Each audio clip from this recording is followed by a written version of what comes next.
Hello everyone, welcome back to Unsarkari. So last video में हमने zero based budgeting, we were covering types of budget. So one type हम कवर कर चुके हैं। Today is the second type, outcome budget. So outcome budget basically name is self explanatory कि budgeting exercise आप करोगे या बजट फॉर्मुलेट हम आउटकम जो प्रीवियस बजट के आउटकम हैं, अचीवमेंट्स हैं, उनके बेसिस पे हम नेक्स्ट ईयर का बजट एलोकेट करते हैं। So this is simple meaning. So measure the developmental outcomes of all the government programs या schemes जो भी की गई हैं। And outcome budget एक परफॉर्मेंस मेजरमेंट टूल है। मतलब इसके क्या बेनिफिट्स हो सकते हैं फिर हमें, अगर हम आउटकम बजटिंग अडॉप्ट कर रहे हैं एज अ प्रैक्टिस। सो ये सारे बेनिफिट्स यहाँ पे मेंशन्ड है। एफिशिएंसी, अगर मैं ब्रॉडर बोलूँ तो एफिशिएंसी और इम्प्रूव हो सकती है अगर हम प्रीवियस ईयर परफॉर्मेंस के बेसिस पे फॉर्मुलेट करेंगे बजट। हमें मिस्टेक्स पता चल जाएंगी, so will not be repeating them. So decision making में भी, सिंस हमारे पास डेटा होगा, as we say data is the new oil, so data driven decision making would be carried out. Effective programmes होंगे, cost effective budget भी होगा as we talk about fiscal prudence या fiscal deficit को और rationalise करने के लिए this would be helpful. Accountability भी फिक्स कर सकते हैं बिकॉज हम परफॉर्मेंस के बेसिस पे we are analysing the performance, या जो मतलब कि बजट फॉर्मुलेट किया गया उसकी जो आउटकम्स निकले, आप अकाउंटेबिलिटी भी उसके बेसिस पे फिक्स कर सकते हो। So this would be leading to good governance.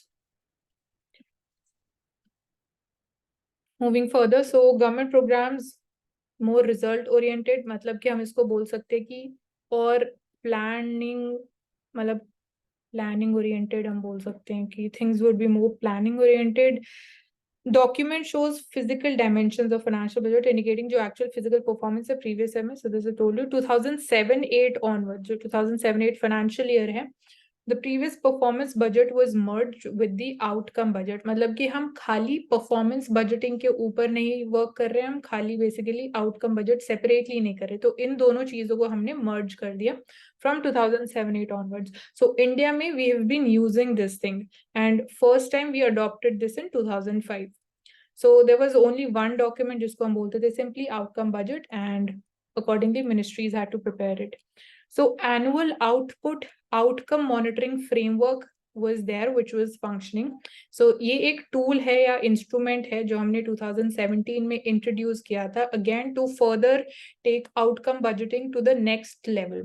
So इसकी वजह से greater accountability we could fix, transparency और ज्यादा increase हो गई, which maximized the value of money. जो money हम spend कर रहे हैं, it maximized its value.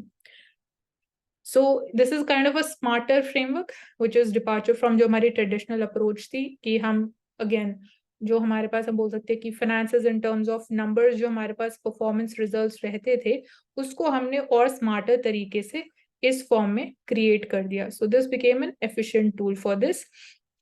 And this was institutionalized from 2017 onwards.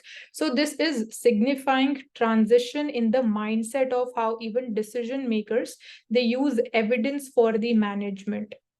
So even policy level pe, this is reflecting a transition in the mindset.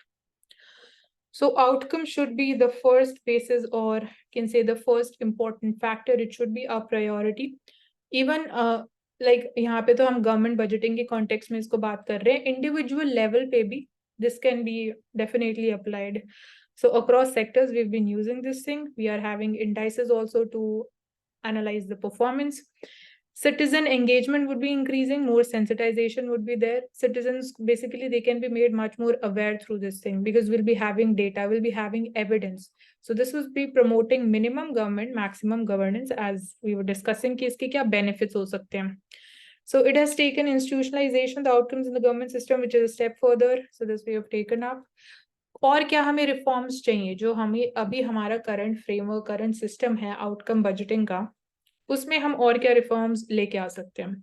So need of the hour is to further decentralise this practice. मतलब union level पे we have been using this thing, और micro level पे क्या इसको हम क्या कोई states use कर रहे हैं, and again Panchayati Raj level पे, लोकल लेवल पे एंड म्युनिसिपैलिटी लेवल पे भी ये इम्प्लीमेंट होना चाहिए. So because we are seeing कि मनी जो है या फाइनेंसेस जो है दे आर लिमिटेड, एक स्कार्स रिसोर्स है. सो इवन माइक्रो लेवल पे, लोकल लेवल पे हम बात करते हैं कि they face the problem of finances. So if they will be following this outcome budget methodology, तो इस चैलेंज को भी डील करने में काफी हद तक ये तरीका हेल्प कर सकते हैं. एंड जो जनरल हम बोलते हैं कि उनको और फाइनेंशियल पावर्स देनी चाहिए, there should be more financial devolution at the local level, तो वो जनरल आर्ग्यूमेंट्स रहती हैं. So this can be one different argument that we can put forward. Apart from this, it can further basically it can evolve into a predictive tool also. मतलब आने वाले time में हम इसको forecasting tool की तरह भी यूज कर सकते हैं, जो again we can increase our preparedness level, because we often talk about Indian economy's financial resilience, even from the external financial risk, and the way we are seeing geopolitics is reshaping. So even in that context, it can prove to be an important predictive tool for us. So it will be supporting financial decisions also based on the past performance and outcome achievement. So this is there. Now this is one case study or one model that we can discuss, Odisha and the outcome budgeting. So Odisha state ने कैसे इस tool को leverage किया है? So it has been using it for the past 10 years, 10 साल से वो use कर रहे हैं. Program Performance Outcome Monitoring Unit एक create किया गया है as an institutional level administration में, and it requires definitely technical support भी हमें चाहिए of the departments, and उसको monitor करना भी important है. तो again monitor आप तभी करोगे, first we have the data, and जो मिस्टेक्स है, जो परफॉर्मेंस है, उसको मॉनिटर करके ही हम नेक्स्ट आउटकम बेस्ड बजट बना सकते हैं ना बेटर वे. तो online outcome budgeting module, online भी मतलब इसको हम ई गवर्नेंस में भी इनकॉर्पोरेट कर चुके हैं, specifically Orissa state, and for enhancing effectiveness of the outcome budgeting through quarterly monitoring Orissa state में की जा रही है. उड़ीसा कंसिडर में द मोस्ट फिस्कली स्ट्रेस्ड. सो पहले ड्यूरिंग 1990s के डेकेड की अगर हम बात करें, Orissa was the most fiscally stressed state. Early 2000 में अगर हम बात करें तो using this technique the state has come to a stage of surplus budget. So you can see कितना पावरफुल टूल है अगर हम इसको इफेक्टिवली यूज कर रहे हैं, we are effectively putting it to use, मतलब यूज भी कर रहे हैं, मॉनिटरिंग भी हो रही है, और उसको फिर और एफिशिएंट तरीके से आगे हम नेक्स्ट ईयर के लिए यूज कर रहे हैं. तो यू कैन सी कि जो हमारा फिस्कल स्ट्रेस है, या हम बात करते हैं एफआरबीएम एक्ट की, उसमें जो हमारे targets of meeting the fiscal deficit, like for the current financial year it is at 5.9%. So even state की फिस्कल प्रूडेंस को भी it can create a surplus budget, मतलब कि स्टेट की इनकम ज्यादा है compare to what it is spending, what is the expenditure. So you can imagine कि if income would be more, इसको हम जो हमारे पास एक्स्ट्रा रिसोर्सेज बच जाएंगे, उसको हम आगे कैसे कैपिटल एक्सपेंडिचर के फॉर्म में और एफिशिएंटली यूटिलाइज कर सकते हैं, जो हमारी कंट्री के लिए अगेन ओवरऑल ग्रोथ में, जीडीपी ग्रोथ में, and achieving the developed country status हमें हेल्प कर सकता है, as we have the vision by 2047. So ये सब चीजें सारी हैं about outcome based budgeting. We talked about कि इंडिया में कब आया, we talked about when tool was introduced, and then we understood it from the perspective of Odisha as a case study. We also took up क्या benefits हो सकते हैं of this methodology, इसमें हम और क्या reforms लेके आ सकते हैं. So Ashik and Pravesh, you can ask any doubt, any question, और क्या मतलब आप कुछ भी put forward करना चाहते हो?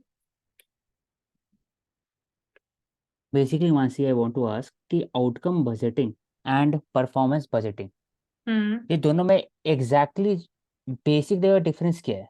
मतलब आउटकम पता चल रहा है कि आउटकम बजटिंग दोनों है, बुझे, programme performance and outcome monitoring synonymous है, मतलब टर्म ही डिफरेंट. सिनोनिमस है. ओके. हाँ, परफॉर्मेंस या आउटकम वही हो गया ना, सिनोनिमस. जैसे कि we use social auditing for assessing the performance of the scheme, hmm. Just same ये आउटकम बजटिंग हाँ यही होगा, कि ठीक है. बजट कितना यूजफुल है.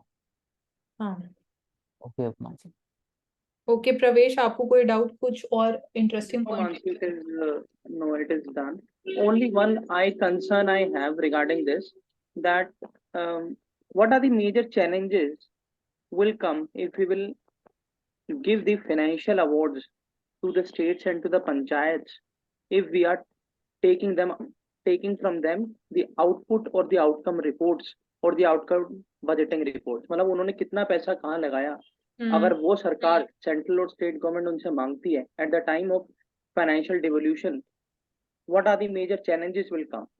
सी इसमें मेजर चैलेंजेस नहीं होंगे, इसमें इसके बेनिफिट्स ही होंगे जो हमने बात करे, पॉजिटिव्स ही होंगे इसके। अगर हमने एक उड़ीसा स्टेट का एग्जांपल केस स्टडी ली कि फिस्कल स्ट्रेस के बाद उसने कैसे इस टूल को यूज करके एक सरप्लस बजट की सिचुएशन क्रिएट करी है, तो अगर सब स्टेट्स में एक कोऑपरेटिव फेडरलिज्म वाला एलिमेंट हमें दिखेगा और ये एक पार्ट ऑफ अगर टर्म्स ऑफ रेफरेंस किया जाता है इन दी फाइनेंस कमीशन, जो कि अभी ऑब्वियसली नहीं है क्योंकि this is not a uniform applicable across all the states.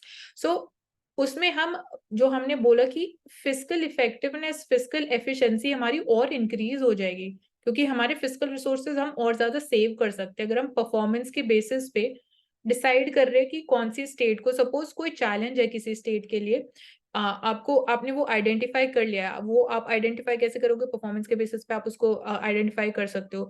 तो आपको ये पता लग जाएगा कि कौन सी स्टेट में कौन से इश्यूज सबसे ज्यादा प्रोमिनेंट है, तो अकॉर्डिंगली आप उन पर्टिकुलर एरिया की स्कीम्स के लिए ही पैसे को एलोकेट कर सकते हो फॉर द बजट। तो इसमें एज सच लाइक मेरे को कोई चैलेंज नहीं, चैलेंज मतलब कि बस यही हो सकता है कि इसको इतने बड़े लेवल पे करने में और इम्प्लीमेंट करने में चैलेंज आ सकता है, और ऐसा कुछ आई डोंट फील कि इसमें कोई मेजर चैलेंज है, इसका मेजर पॉजिटिव है rather. Okay, thank you, ma'am. Okay, thank you, Pravesh. So that's all for this video, and you can join us in next part where we'll be discussing the third type of budgeting, and do subscribe to Ansarkari.